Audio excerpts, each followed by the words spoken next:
Hello बच्चों, welcome back to my channel. आज मैं आपको कराऊंगा संसाधन एवं विकास वाली जो आपकी ज्योग्राफी की बुक है 8th क्लास की, उसका फर्स्ट चैप्टर के क्वेश्चन आंसर्स। तो आइए चलिए आगे बढ़ते हैं। क्वेश्चन आंसर अगर हम इसके देखें तो क्वेश्चन आंसर इसके इतने हैं, बस ये वाले सारे इसके क्वेश्चन आंसर हैं। तो पहला इसका क्वेश्चन है, पृथ्वी पर संसाधन असमान रूप से क्यों वितरित है। इसका उत्तर ये आ जाएगा क्योंकि हमारे जो पृथ्वी है उसमें संसाधन तीन हिस्सों में बढ़ जाते हैं। संसाधन जो है वो तीन हिस्सों में बढ़ जाते हैं। कौन कौन से हिस्सों में? एक होते हैं गरीब गरीब लोग होते हैं उनमें, एक होते अमीर और एक होते हैं मिडिल क्लास। तीनों में जो है उच्च दर में और मध्य दर और मूल्य दर में बढ़ जाता है। तो इसलिए ये असमान रूप से वितरित है, क्योंकि जो उच्च दर वाले लोग होते हैं उनके पास जो संसाधन होता है वो बहुत ज़्यादा होता है, और जो कम दर वाले होते हैं उनके पास कम होता है। अगला क्वेश्चन है हमारा, संसाधन संरक्षण क्या है। इसका उत्तर तो आपको यहाँ पे मिल जाएगा। यहाँ पर है संसाधन संरक्षण। यहाँ ये देखिए, मैं आपको दिखाता हूँ, एक सेकेंड, ये अभी दिखाता हूँ आपको। मैं जरा हाईलाइट कर दूँ, मैं आपको हाईलाइट करके बता देता हूँ कि कौन सा है।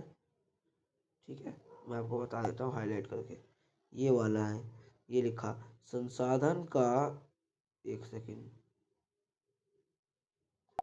इसे थोड़ा बड़ा करना पड़ेगा।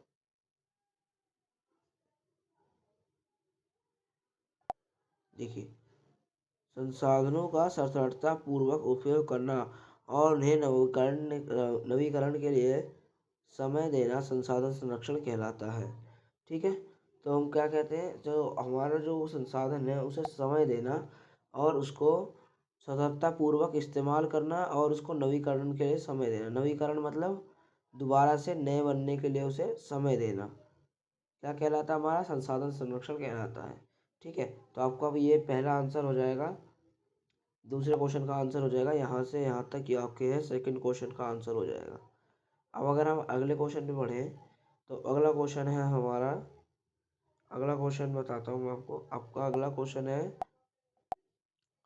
मानव संसाधन महत्वपूर्ण क्यों है। अब इसका मैं बताता हूँ।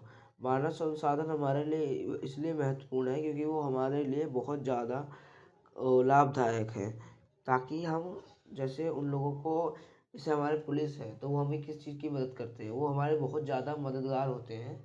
तो वो हमारी मदद बहुत ज़्यादा करते हैं। जैसे डॉक्टर है, हमारी सेहत में मदद करता है, सेहत को संतुलन बनाने में रखना मदद करते हैं। तो इसमें क्या लिखेंगे कि जो हमारे संसाधन है वो हमारे लिए बहुत ज़्यादा सहायक होते हैं, इसलिए वो बहुत ज़्यादा महत्वपूर्ण होते हैं। और एक दो एग्जाम्पल हो जाएंगे। अगला आएगा, सतत पोषीय विकास क्या है। सतत पोषीय विकास करेंगे तो क्या आएगा।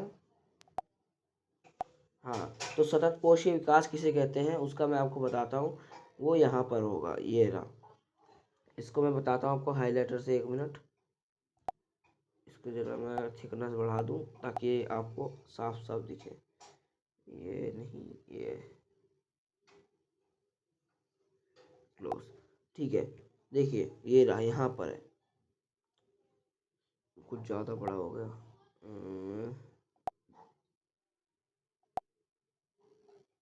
देखिए यहाँ से हो गए, संसाधन का उपयोग करने की आवश्यकता और भविष्य के लिए संरक्षण में संतुलन बनाए रखना सतत पोषीय विकास कहलाता है। मैं आपको एक बार मिटा के, जो ये ऊपर वाला है मिटा के समझा देता हूँ। ये जो लिखा हुआ ब्लैक ब्लैक, एक सेकंड जरा, ये आपको मैं पूरा मिटा के दोबारा दिखाता हूँ। ठीक है, वो वाला तो आप समझ गए संसाधन संरक्षण कहाँ से है। अब संसाधन को, ये रहा, संसाधनों का उपयोग करने की आवश्यकता और भविष्य के लिए संरक्षण में संतुलन बनाए रखना सतत पोषीय विकास कहलाता है। मतलब कि जो हमारे आसपास के संसाधन हैं उनका जो उपयोग हमें सावधानी से करना और उसको आवश्यकता और अपने भविष्य के लिए उसको बचाए रखना, उसके संरक्षण में संतुलन बनाए रखना सतत पोषणीय विकास कहलाता है। क्यों? क्योंकि हमारे जो जैसे हम अभी वाटर यूज़ कर रहे हैं, तो वाटर में क्या है, अगर हम इतना ही वाटर यूज़ करेंगे तो हमारे जो आने वाले जनरेशन होगी उनको पानी की सुविधा नहीं मिल पाएगी। तो इसलिए हमें इसको सतत पोषी विकास करना चाहिए, ताकि हमारा जो आगे आने वाली पीढ़ी है उनके लिए भी बचा रहे। ठीक है, ये हो गए आपके चारों क्वेश्चन डन। अब मैं आपको ये एमसीक्यू करा देता हूँ, ज़रा एक सेकेंड। हाँ, तो निम्नलिखित में से कौन सा संसाधन को निर्धारित नहीं करता? निर्धारित कौन कौन करते हैं? एक करता उपयोगिता करती है, हाँ, और मूल्य करता है, हाँ, लेकिन मात्रा है जो बिल्कुल भी उसको उपयोग नहीं करती है। निम्नलिखित में से कौन सा मानव निर्मित संसाधन है? मानव निर्मित संसाधन क्या होते हैं? जो हमने बनाए हो, मानव द्वारा निर्मित हो। तो मानव द्वारा कौन कौन से संसाधन निर्मित है? कैंसर उपचार की दवाइयाँ, झरने का जल तो पर्यावरण प्राकृतिक संसाधन है। उष्णकटिबंधीय वन, ये भी प्राकृतिक संसाधन है। तो ये क्या हो गया? ये हो गया हमारा मानव निर्मित संसाधन।